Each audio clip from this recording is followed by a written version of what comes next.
what the Lord has said.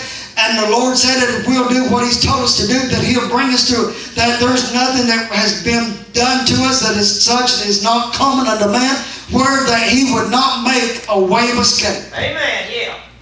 And that He would not have His hand upon us.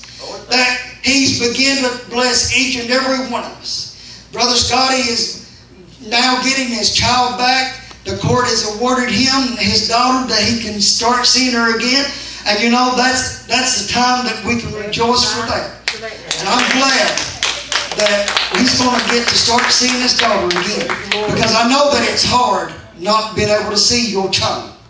But I'm thankful not only that there was a time that when I was going through the heartaches and the troubles, that I was going over to the prison at Otter Creek.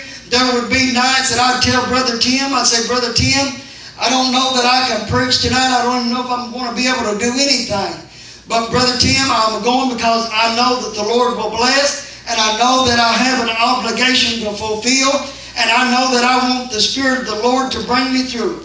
And Brother Tim said, well, brother, if you can't do it, I'll try my best. He said, but I believe that the Lord will touch you. We'd get over there. Brother Tim would tell me, he said, well, at least get up and leave your testimony, at least open us up in prayer and everything.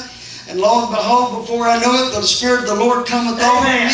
And I began to preach, and I began to only preach like I never preached before. And it just seems like I was in a dream state. And I'm thankful for those times. That was some good times that we had over there.